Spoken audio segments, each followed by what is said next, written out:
Barrister Abuzar Salman Khan Niazi साहब भी मौजूद है। बहुत शुक्रिया अबूजर, थैंक्स सो मच आपके वक्त। मैं चाह रहा हूँ कि बजाय इसके सारे उसको हम सारे दिन की प्रोसीडिंग्स का अहाता करें, पॉइंट बाय पॉइंट ही रहें।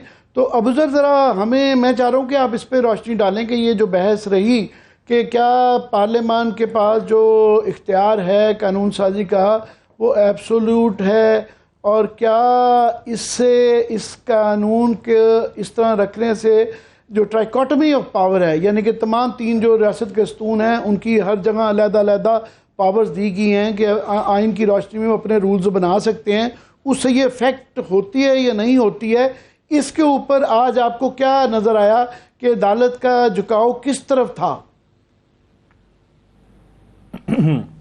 देखें आमिर साहब, पहले तो इसको समझने के लिए इसका थोड़ा सा बैकग्राउंड समझ लें। देखें, दो तरह के आइन होते हैं पूरी दुनिया में। एक आइन वो होता है जिसमें अनरिटन कॉन्स्टिट्यूशन होता है, वहाँ पे जैसे हमारे यहाँ बरतानिया है, वहाँ पे पार्लियामेंट्री सॉवरेनिटी का कॉन्सेप्ट होता है कि पार्लियामेंट सॉवरन है, वो किसी भी चीज़ पे कानून बना सकती है, उस पर कोई पाबंदी नहीं है।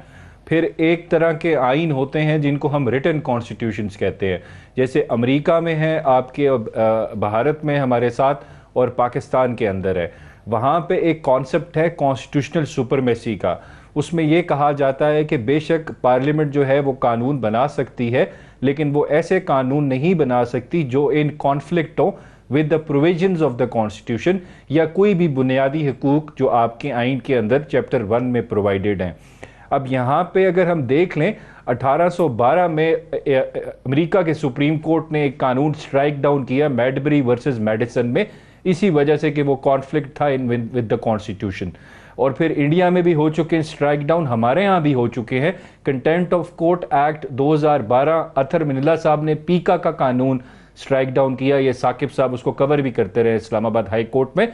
सो हमारे यहाँ पार्लियामेंट की अनलिमिटेड या अनफेटेड पावर का कोई कॉन्सेप्ट नहीं है, क्योंकि रिटन कॉन्स्टिट्यूशन है, बेसिक स्ट्रक्चर है कॉन्स्टिट्यूशन का, और उस बेसिक स्ट्रक्चर के अंदर जो इंपॉर्टेंट फीचर्स हैं वो है पार्लियामेंट्री फॉर्म ऑफ गवर्नमेंट और इंडिपेंडेंस ऑफ जुडिशरी। इसके अलावा भी 2-3 है, जैसे बुनियादी हकूक हो गए आपके। सो अगर इंडिपेंडेंस ऑफ जुडिशरी को अफेक्ट करता कोई कानून बनाया जाता है, या कोई बुनियादी हकूक की खिलाफ वर्जी करते हुए कानून बनाया जाता है, तो उसको कोर्ट स्ट्राइक डाउन कर सकती है। अब यहाँ पे प्रॉब्लम क्या आ रही है? प्रॉब्लम ये आ रही है कि एक तरफ से आर्गूमेंट ये दिया जा रहा है कि क्या जो कानून बना है जिसमें आप सुप्रीम कोर्ट की जो इंटरनल प्रोसीजर है उसको रेगुलेट कर रहे हैं through an act of parliament के, एक डिफरेंट सतून बना रहा है। तो अगर इस बात पे अगर हम जाएं तो कुछ जजेस का व्यू ये है कि नहीं, ये इंटरनल उसमें फंक्शनिंग में इन्वॉल्वमेंट है, इंटरफेरेंस है, तो ये इंडिपेंडेंस ऑफ जुडिशरी जो हमारा बुनियादी ढांचा है हमारे आइन का, उसको अफेक्ट करेगा। और कुछ जजेस का ये कहना है कि नहीं, पार्लियामेंट सॉवरन है, उनके पास आर्टिकल 191 में पावर है, वो कानून बना सकते हैं। तो ये दो स्कूल ऑफ थॉट इमर्ज हुए हैं आज की हेयरिंग से, आपको यही लग रहा होगा।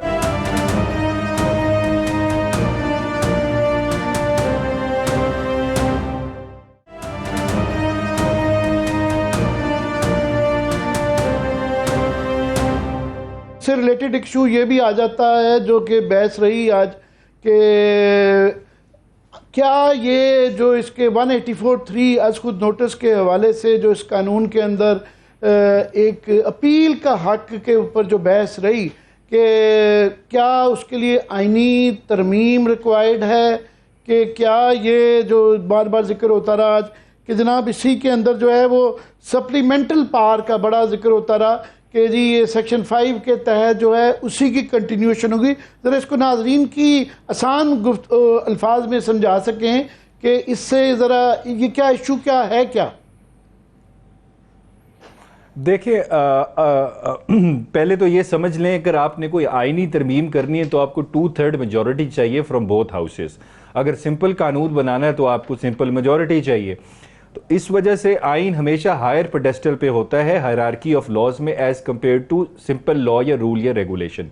अब यहाँ पे डिबेट ये आ रही है, आपने सम अप कर दिया है, मेरी नज़र में अगर आपको राइट ऑफ अपील क्रिएट करना है 184(3) के ऑर्डर के खिलाफ, तो आपको आइन में तरमीम करने की ज़रूरत है। आप सिंपल कानून से आइन का जो स्ट्रक्चर है उसको बदल नहीं सकते, उसमें एक नया आप प्रोविजन ऐड नहीं कर सकते, क्योंकि इस तरह जो रिव्यू की पावर है आर्टिकल 188 में वो रिडंडेंट हो जाएगी, और कोई भी आइन की प्रोविजन जो है उसको हम रिडंडेंट नहीं कर सकते, ये हमारा सेटल्ड लॉ है। इस वजह से मेरी नज़र में अगर आपको अपील का राइट देना है ज़रूर दे, अच्छी बात है, लेकिन उसके तरीक़ाकार से मुझे इख्तिलाफ है। जो अपनाया गया है वो ये तरीक़ाकार ठीक नहीं है। आपको आइन में तरमीम करने की ज़रूरत है, और आपके पास मैंडेट नहीं है कि आप सिंपल मेजॉरिटी से एक राइट टू आप अपील क्रिएट कर दें। आर्टिकल 1 समझ आ जाती है, क्योंकि देखिए आइडियोलॉजिकल डिफरेंसेस हैं जजेस में बहुत ज़्यादा।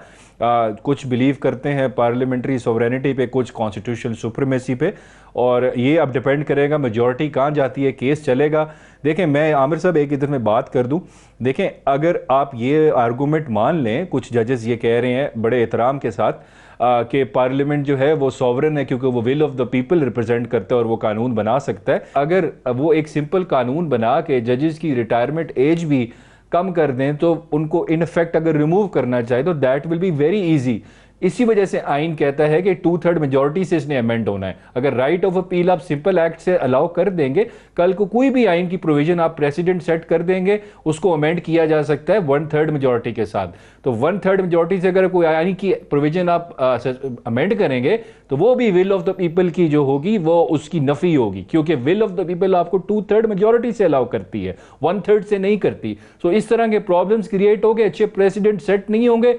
सुप्रीम कोर्ट एक पावरफुल इंस्टीट्यूशन तब ही उभर कर सामने आएगा जब सुप्रीम कोर्ट जो है उसको इस तरह इंटरवेंशन नहीं होगी, उसकी वर्किंग में इंडिपेंडेंस उसकी कॉम्प्रोमाइज नहीं होगी। जरूर ये जितनी बातें हैं ये होनी चाहिए, सुप्रीम कोर्ट के अंदर रिफॉर्म्स की जरूरत है, बहुत सख्त जरूरत है, ये डिसेंट्रलाइज पावर करने की जरूरत है चीफ जस्टिस की, सारी चीजें, लेकिन उसका तरीकाकार मेरी नजर में जो अपनाया गया है, the mode, the manner and the method, वो प्रॉब्लमेटिक है। वो मेरी नजर में पार्लियामेंट को नहीं दे सकते। अब कल को पार्लियामेंट अगर बना दे रूल्स असम्बली के, नेचुरल असम्बली के, अगर सुप्रीम कोर्ट बना दे कि जी ये मेंबर इतने देर से सवाल कर सकता है, ये इस तरफ मुंह करके बैठेगा कि हम बताएंगे कि पार्लियामेंट की इंटरनल फंक्शनिंग कैसी होगी, वो भी गलत होगा, वो भी आप इंटरफेरेंस होगी in the functioning of the parliament.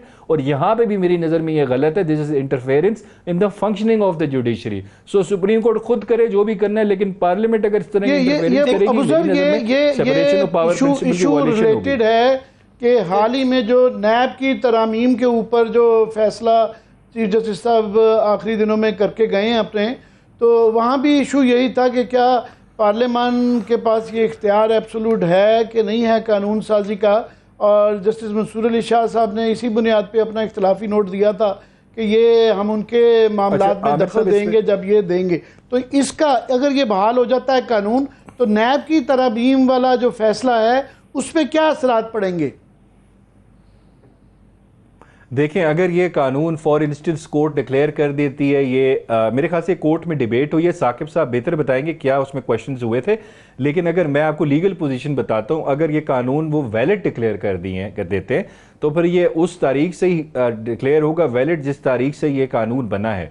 लेकिन मेरी नज़र में तो ये कानून अभी बना भी नहीं था, ये बिल था, तो इस वजह से जिस दिन वैलिड डिक्लेयर होगा मेरी नज़र में उसी दिन से इसको कंसिडर किया जाएगा, तो इसका रेट्रोस्पेक्टिव एप्लीकेशन नहीं होगी। अगर ये बिल की फॉर्म एग्जिस्ट कर रहा था तो फिर ये उसी तारीख से अप्लाई होगा जिस तारीख से इसका फैसला आएगा केस का, क्योंकि इन्होंने बिल स्टेज पे इसको सस्पेंड रोका हुआ है। तो अब ये डिपेंड करता है उस कानून का कॉन्टेक्स्ट क्या है, उसमें इन्होंने क्या लिखा हुआ है, ये कब से अप्लाई होगा, लेकिन मेरी नज़र पे उस पर ये अप्लाई नहीं हो सकता।